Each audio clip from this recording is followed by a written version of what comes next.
What's going on, everyone? Dare here, and welcome back to another day of Marvel Snap. We have a ton of things to talk about today. For instance, a couple of days ago, they did drop the development roadmap video. So if you want to go check that out, it is on YouTube. I'm not going to go in depth too much into the things that are coming, but there are a few things I want to touch on and a few things I want to ramble about.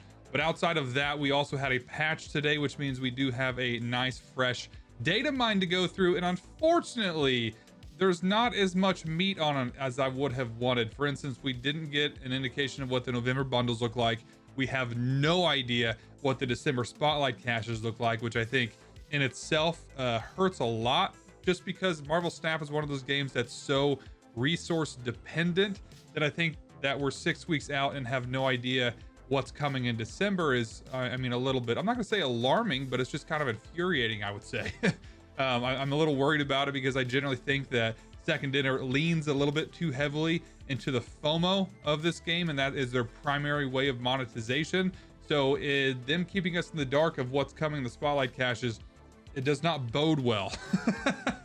But it may not be intentional, and it may have to do with the next piece of news, is that they in fact did announce finally, and can I get some hallelujahs, that we are in fact getting a series drop in the December patch, which means roughly mid-December, which I could probably look up whatever date that patch is going to fall on. We are going to be getting a series drop finally, and they did state that they would be letting us know a few weeks ahead of time on what cards would be a part of that. So I'm expecting sometime around late November, very early December, we should have an idea of which cards will be finally dropping to Series 4 and 3. So hold our breath that it's something big. I'm hoping for a lot of cards going down to Series 4, and I'm hoping for a ton more cards go down to Series 3, and especially ones that I do not have would be very helpful. But you know what? The fact that it's happening, I'm very excited about. So let's get in there. Let's talk about the developer update a little bit. All right, let's talk about the Snap development roadmap. I'm not going to go into too much detail with this. It's all going to be very much 10,000 foot view. If you do want to know more about it, Marvel Snap themselves did put it on the YouTube channel. It's Guest Gaming did it. He did a fantastic job. So just go over there, check out the video to get more in depth of what all this is. But for the most part, we got High Voltage starting tomorrow, which I'm really excited about. I think it's going to be fun, a goofy mode. I actually really like that it's not as high stakes as Deadpool's Diner. I mean, they took snapping out, which I like. I also really like that it just sounds like you want to finish the games. It's not promoting retreating. It's not promoting, snapping, or you're getting time locked out of the event. I like that it's just going to be, you're hopping in, there's 3 turns. There's going to be, varying amount of energy, and you just want to see how everything lands. I mean, I'm really excited about this mode. For you guys that watch my gameplay, I struggle with retreating sometimes because I'm just like, I think I could beat this, but I don't want to gamble it. So I like to see the end of matches a lot, and I think that's generally counterintuitive to Snap as a whole, which is kind of frustrating. So I'm excited for High Voltage. I am. I think it's going to be a lot of fun. We also have the Collector's Vault, which is coming on the 26th, I believe, something around there, which is essentially them taking the bundle variants, which have been at this point exclusive to those bundles, and making them timed exclusive to a year now. I think this is a cool idea. I think it still adds that exclusivity to cards in the bundles that you have to buy it to have it for a year. But after that, it kind of opens it up that you can buy it with gold. I imagine that it's probably going to be not cheap for gold. So we'll see what that looks like, especially on some of those bundles that cost like $100. I'm really curious what the gold value on that's going to be. But I'm sure there are people out there much smarter than me that'll probably do that calculation on gold to dollars to see if these are actually, I guess, price gouged or not. We also have the 2nd anniversary celebration coming up, which should be exciting. And then we also have Deadpool's Diner again. So we're going to be having Deadpool's Diner, I think, around Thanksgiving, which should be a good time. They have not, as far as I'm aware, announced what card it is that is coming with Deadpool's Diner. So I'm hoping they kind of give us something like Cassandra Nova again. Cassandra Nova was, I still use her in my Surfer decks. I really thought that she was a fantastic card for them to give away for free. And I didn't even mention that we get Agony in High Voltage, which is also fantastic. High Agony herself, she's not great, but she's a 1-cost Hulkbuster. So could be an interesting card to play. but overall, I'm not really sure how she's not, I don't see her being anywhere near as meta relevant as Cassandra Nova was, but we'll see how she plays out. I mean, in my mind, I mean, yeah, she's a 1-cost Hulkbuster, could be very, very interesting. So that's the stuff that's coming soon. And in development, that's the stuff that's, you know, not immediately here. This is probably stuff that's coming next year. Is, you know, we have character mastery again, which is fantastic. They actually did listen to the community. I'm really excited for character mastery. I don't even know who I have that I have the most variants of. That's something that I probably need to look into, because I would probably be surprised. Honestly, I mean, let me know, what character do you have that you think is going to have the highest character mastery? And I hate to say this out loud, but I think the character that I probably have, I know the character that I have the most boosters of, and I have not been doing splits of her, is Squirrel Girl. I'm not, like, out of all the characters that I'm just like, yeah, no, this is gonna be awesome, I'm gonna get so many splits and inks. I don't even have a variant of her, but I'm pretty sure Squirrel Girl is the character that I have the most boosters of. So my character mastery for her is probably gonna be the highest with Squirrel Girl, just because, you know, I have played so much Zoo for so long, and I really wish it was somebody else, but it's gotta be Squirrel Girl. But either way, I'm excited for character mastery to see what that is. We also did get the update today in the patch that they reverted or changed the chances to get inked and gold and all of that. So that is exciting. So good luck to everyone out there that was saving up your credits for that to go live. Then we also have a super premium season pass. I don't want to talk about it. I'm curious on price. I'm curious on what they're going to put inside the super premium pass. So we'll see. We'll see what that brings. I'm a little bit worried about it. Album preview and wish list also seems really cool. We'll see what that brings. And then we have another new time limited mode. So then we'll have high voltage, we'll have Deadpool's Diner, we'll have a new time limited mode. And they also did say that draft is something that they're working on, a draft mode. So I don't think this new time limited mode is draft. I think this is something else.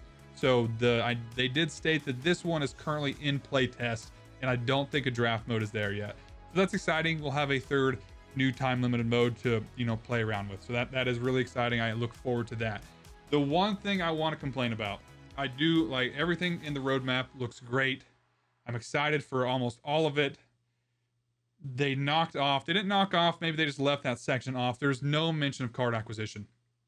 I'm irritated by this because, I mean, this is the stuff coming before the end of the year and the stuff that's probably coming midway through next year.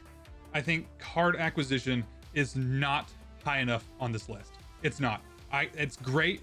I'm really happy that they listen to the community and they're like, oh, everyone loves character mastery, let's bump that back up. And card acquisition is nowhere to be seen. And I'm talking about this across the board. Across the board, I think the new player experience is awful. I think the returning player experience is awful. And I think the tenured experienced player card acquisition experience is awful. And it's all for different reasons. It's all for different reasons. I mean, at some point I thought I was going to make a video complaining about, I do think that they need to make drastic changes to the new player experience. They do. The fact that it takes 6 months to get Series 3 complete is insane. It is. It's insane that it takes 6 months to get the core set of cards. It does. I do not know why they don't take that and they don't shrink it down. Like, it's baffling to me.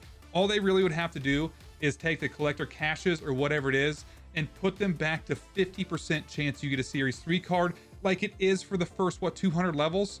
I think it's 50% chance, and then it changes to, is it 25? I think it's 25% chance. Shrink that down. I don't think it's a terrible thing to get people Series 3 complete faster.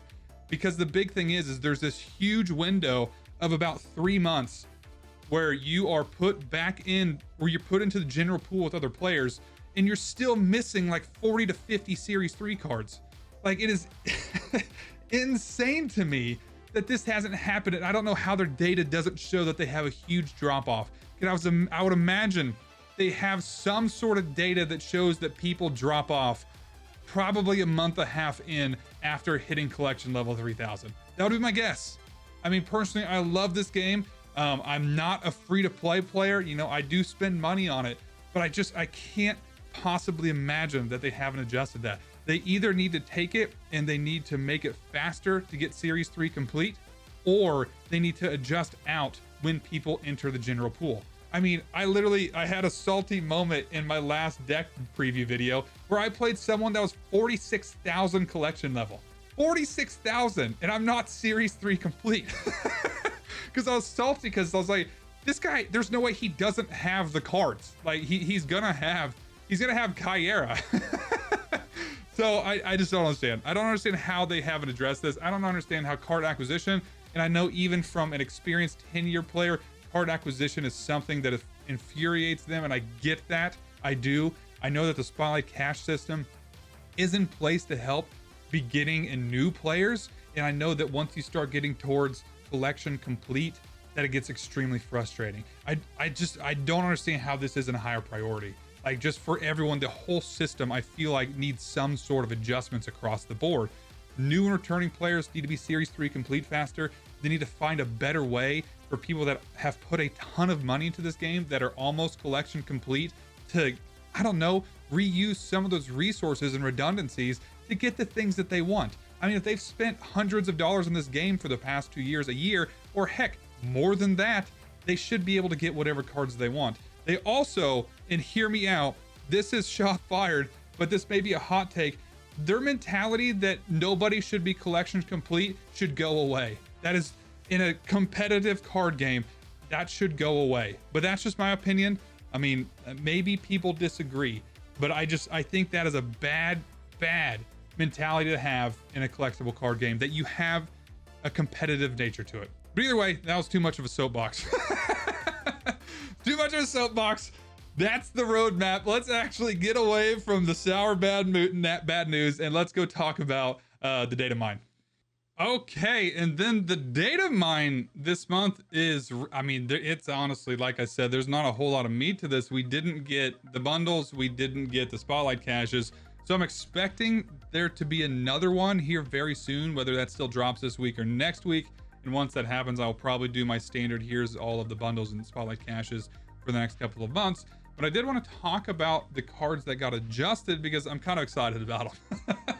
I'm really excited about it. So Frigga changed from a 4/6 to a 3/3. Add a copy of the last cards you played to your hand. She went from I really thought that she was going to be good to Frigga sounds freaking awesome. Especially in a Silver Surfer deck. I've been playing a lot of Silver Surfer lately. As soon as this video is done, I'm hopping on and I'm pulling Sebastian Shaw. So I'm really excited for Frigga. I think she's going to be fantastic as a 3/3. The things that are going through my mind, either that or she's going to be gross. Like, just everything that's popped, like all those cards that you kind of want to hold on to at the end of the game, you can just pop them down early, Frigga them, and then get another copy of it. Really excited to see what she has to do. So I think she's going to be fantastic. Gore, the God Butcher, he has to be strong, right? I mean, they took him from a 6-3 to a 6-1. Ongoing +2 power for each on reveal card in play. He has to be good, right? He has to be good with them putting him at negative power. I'm really curious to see how he turns out, but they did bump him up to a -1. To me, just that week, I'm just gonna be rocking Rogue, and I'm just gonna use him that way. And then we got King Eitri. I think it's Eitri. He was a 5/3 on reveal. Give the next card you play +4 power. Was just kind of, But now, he's a 1/2. Activate. Draw a card that didn't start in your deck. So I think, just straight off initially, he's gonna be perfect for Thor. He's gonna be perfect for Beta Ray Bill. I mean, he's a 1/2 activate Jane Foster. That's what he is. So I mean, he's not bringing them all, but he's gonna bring one. Other things that I think he's gonna do fantastic. Thanos, very interesting card to play with Thanos to guarantee that you draw one of your stones. Could be really interesting stuff like Loki. So I mean, with a Loki, he activates a little bit more draw with that deck. Could be really interesting. So he looks like he's gonna be really cool. I'm excited to see what he kind of brings to the table. We then also had Laffy. Laffy finally got some text for himself.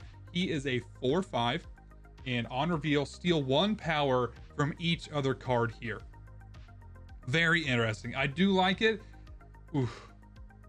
I'm just thinking through. I'm just thinking through, especially like if you've got Luke Cage already in an affliction deck, he's gonna be gross.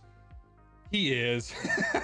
I really need to get my hands on Ajax. That's immediately where my mind goes with Laffy, is that you got you got Luke Cage down on another lane. You're playing an affliction deck. You throw down Laffy and you steal all the power from your opponent, and then it doesn't even impact the cards on your side of the board. So sounds like a lot of fun. Sounds like he's going to be a great little thing to throw into any of the affliction decks that are running around currently. Next one on the list, we actually finally got some text to Malekith. Actually, it's acting like this time that we already had text to Malekith, but I don't think we did. But he is a 4/6, and on reveal, add a 1, 2, or 3 cost card from your deck here. It reveals at the end of the game. I'm torn. I mean, I'm not torn. I'm honestly just trying to think through what he possibly could bring to the table. I mean, I'm sure there are a bunch of 2s and 3s. I mean, it'd be kind of gross if you plopped him down and like pulled out a Cosmo for the last turn or something silly like that. No, it's at the end of the game. I don't know. I can't decide on whether I like him or not. I just haven't really gone through and thought about what are the 1s and 2s and 3s that you would like revealed at the end. I mean, in like a Surfer deck, it'd be cool if you threw him out there and pulled out, Surfer on the last turn. But at that point, you're probably retreating anyway. So I'm not 100% sure on kind of what we would get from that guy. But I mean, it could be a power play as well. I mean, maybe you're playing Zoo and you just pop him out there for some additional power at the end. I mean, worst case scenario, he's a 4/6. You've got Ebony Maw in your deck. You throw him out for 4/6, and all of a sudden you've got 4/13. So I mean, possibly. I mean, as an absolute just power play, he could throw some power out on the board. So very interesting card, I suppose. But we'll see. We'll see what Malekith actually brings to the table when he comes out. And then we got Surtur, was a 2/2. After you play a card with 10 plus power, this gains +3 power, and he changed to a 3/5. After you play a card with 10 plus power, this gains +3 power. So I actually am really curious about Surtur. I really want to play, I cannot remember the name off the top of my head. Big Boys, is it the Big Boys deck? Something like that. The one that runs Scar, Cold Obsidian, possibly Cosbones. Mockingbird used to be in there. She is not anymore. I really want to play that deck. Token, maybe it's Tokens do. I don't remember. I don't know what, if you guys know what I'm talking about. I think he's going to be really, really cool to play in that deck. I wish I honestly had all those cards to give it a whirl myself, especially with the changes to Zabu. Oh, God, that deck is... I actually lost in that deck the other day, and I kind of was annoyed by it because they just kept playing anything that was over 10 power every turn. I was like, I can't compete with this. And I think it literally was turn... I think it was turn 2. Was Zabu. Turn 3 was a 10 power. Turn 4 was a 10 power. Turn 5 was a 10 power, and turn 6 was, all of them, all 10 plus powers. And I was like, I can't compete with that. I can't do anything here. I'm leaving, retreating.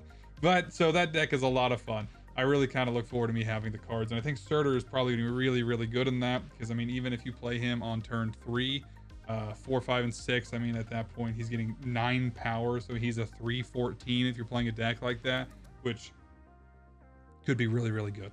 So that's kind of, honestly, that's really it for the data download, which is kind of disappointing. We did get this new card, Lasher. Activate, afflict an enemy card here with a negative power equal to this card's power, which is very interesting. It's kind of a, what would you even, like a negative buff card, like you would want to buff him up, and then you could, afflict something across the board. Part of me is thinking that he's going to be the Deadpool's Diner and Thanksgiving prize. Part of me. I have no reason to believe that, but he's a new card. He's not attached to anything. So that's kind of where I'm leaning, that he possibly would be the Deadpool's Diner prize. But that's it. That's it for the data download. Unfortunately, we don't have bundles. We don't have spotlight caches. But when we do, I will be making another video, making sure that I get that out in front of anyone that actually wants to watch that or hear my generally objectively wrong opinions on those. So either way, thanks everyone for hanging out, for tuning in with me. I hope I didn't get too ranty about the card acquisition dropping off the roadmap.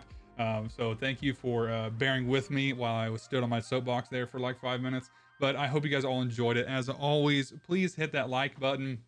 If you enjoyed the video, please hit that subscribe button to see more of my content. And I hope you guys all have a fantastic day. I'll see you in the next one. Take it later.